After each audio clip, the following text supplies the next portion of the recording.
In the late 18th century, during an era of great exploration and discovery, a mysterious figure from the West made his way to the island of Java. He would later be known to the locals as Raden Darren Watkins, a man renowned for his swiftness and dynamic presence. Traveling across vast oceans, he arrived on Javanese shores, eager to immerse himself in the culture and traditions of the land. Though some Western historians question his history, Javanese records immortalize the story of Raden Darren Watkins, a man who, with great vigor and spirit, bridged the worlds of East and West. His title of Raden was awarded by the Javanese aristocracy, a rare honor acknowledging his deep appreciation for the culture of Nusantara.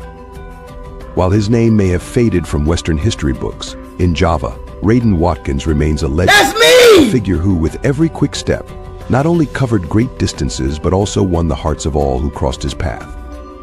His famous phrase, Mingyur Lumi, he often declared with great passion, was believed to symbolize the act of driving away misfortune and poverty, a powerful mantra that still echoes in the folklore of the Javanese people. Follow Ridzverse for more unknown history. Wait, chat, is that my brother? Who is that, my descendant? How the fuck he look exactly like me? But chat, this picture is old as shit. Chat, that gotta be my descendant, bro. Chat, that's what I was trying to tell y'all, bro. I was born in Indonesia like years back, bro. Like, chat, what the fuck? Did you know that in 1823, Raden Darren Watkins, renowned for his expeditions across Southeast Asia, traveled through numerous kingdoms from the jungles of Malaya and Vietnam to the islands of the Philippines? However, when he tried to journey to Papua, something mysterious happened. It seemed as though the local kingdoms of Nusantara secretly blocked his entry, as if they were hiding something. Rumors circulated about a legendary treasure, the One Piece, believed to be hidden in Papua, capable of granting immense power to its discoverer. Could this be the real reason behind the blockade? To this day, the story of Raden Watkins and the secrets of Papua remains a tantalizing mystery. Follow Ridzverse for more unknown history.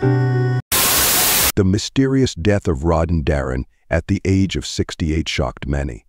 Known for his adventurous spirit, Darren allegedly passed away after consuming cat meat from the Philippines during a culinary trip. Shortly after, he fell ill due to a rare disease called ligma, which quickly took over his body. Rumors began to spread, linking the exotic meat to his death.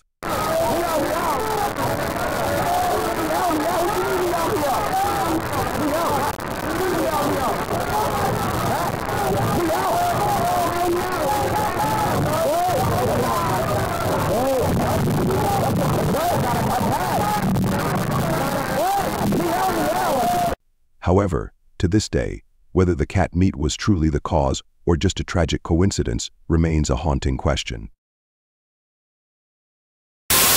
In the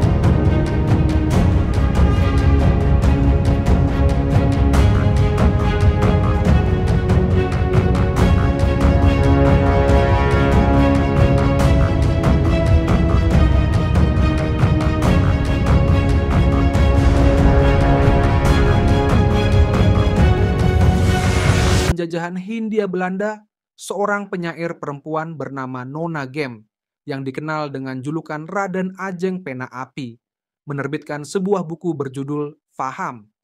Dalam karya tersebut, ia mengungkapkan kegetiran hidup di bawah penjajahan dengan kata-kata yang tajam namun penuh keindahan.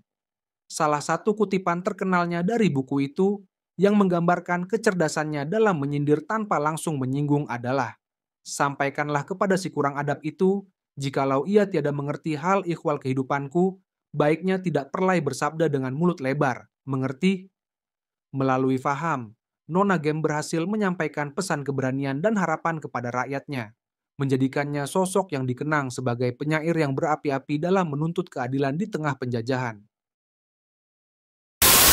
Tahukah kamu, setelah bukunya yang berjudul Faham dirilis dan menginspirasi banyak orang, Nona Gem tiba-tiba menghilang dari sorotan. Rupanya ia mengasingkan diri dan bersembunyi dari penjajah yang memburunya, khawatir akan pengaruh besar yang ditimbulkan dari karyanya. Peristiwa ini kemudian dikenal sebagai Hidden Gem, sebuah momen yang menjadikannya legenda tak hanya karena pemikirannya, tetapi juga keberaniannya dalam menghadapi ancaman. In 1886, in the arid deserts of the American Southwest, lived Inúan Geronimo, a legendary Apache warrior.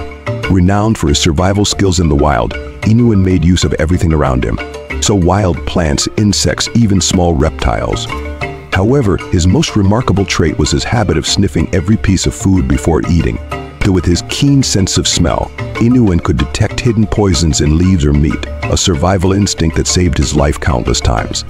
Inúan stood as a symbol of resilience, relying on nature and his sharp instincts to endure.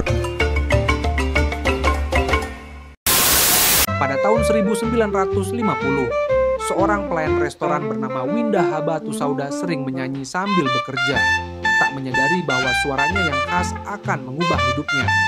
Suatu hari, seorang produser musik mendengar nyanyiannya dan langsung memberinya kesempatan untuk rekaman. Lagu pertamanya, Aur-Auran, dengan pesan moral tentang menghormati orang tua dan merawat tanaman, langsung populer. Aur-Auran, jangan suka. Aur-Auran, kamu jangan sombong. Kalau jadi orang, jangan melawan orang tua. Dari pelayan biasa, Windah berubah menjadi ikon jazz yang dikenang karena suara dan pesannya yang kuat.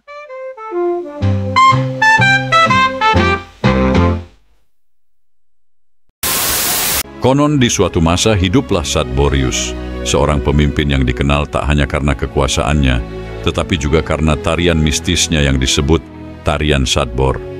Tarian ini diyakini memiliki kekuatan magis yang luar biasa. Setiap gerakannya mampu memunculkan padi dan beras dari tanah kosong, menciptakan pangan yang mencukupi seluruh kerajaan. Dengan setiap hentakan dan ayunan, butir-butir beras seolah terlahir dari udara, dan rakyat pun tunduk serta terpesona oleh keajaiban ini. Namun, di balik karisma dan kekuatan yang dimiliki Sadborius, tersembunyi sisi gelap. Tergiur oleh janji-janji kemakmuran yang lebih besar, ia diam-diam bekerja sama dengan seorang penjudi yang gemar memonopoli kekayaan. Bersama mereka mengendalikan ekonomi kerajaan dengan kejam, menaikkan pajak dan mengunci rakyat dalam kemiskinan. Perlahan, tanah yang subur hanya dikuasai segelintir orang, dan harapan rakyat pun sirna. Sadborius menjadi semakin tirani, menggunakan tarian ajaibnya bukan lagi untuk kesejahteraan, melainkan untuk memperkaya dirinya dan sekutunya. Rakyat mulai sadar bahwa mereka hanya menjadi alat dalam permainan ambisi Sadborius. Akhirnya, kemarahan rakyat meledak. Pasukan kekaisaran berhasil menangkap Sadborius, sementara penjudi melarikan diri dengan harta kerajaan. Kini, legenda Sadborius hidup sebagai peringatan, seorang pemimpin yang jatuh karena keserakahan dan pengkhianatan. Dan tarian yang dulu memberi harapan kini hanya menjadi kisah kelam di antara bisikan-bisikan sejarah. Tahun 1934, tim Hindia Belanda melakoni laga perdananya di turnamen Far Eastern Championship Games dengan kemenangan besar 7-1 atas Jepang. Di tengah gegap gempita kemenangan ini, dua pemain muda mencuri perhatian, Madoen dan Martin. Madoen, seorang pribumi berbakat yang dikenal dengan kecepatan dan ketangkasannya, digadang-gadang menjadi bintang masa depan sepak bola Hindia Belanda. Namun ia menghadapi rintangan besar dari ayahnya yang tak menyetujui kecintaannya pada sepak bola. Ayah Madoen, meski tak pernah merinci alasannya, selalu melarangnya bermain, menganggap sepak bola bukan masa depan yang layak. Bukankah sudah ayahmu ini wanti-wanti? Janganlah engkau bermain si kulit bundar itu. Di sisi lain, Martin, keturunan Belanda, mendapat dukungan penuh dari ayahnya, Udin van Nganga, seorang pengusaha kaya raya.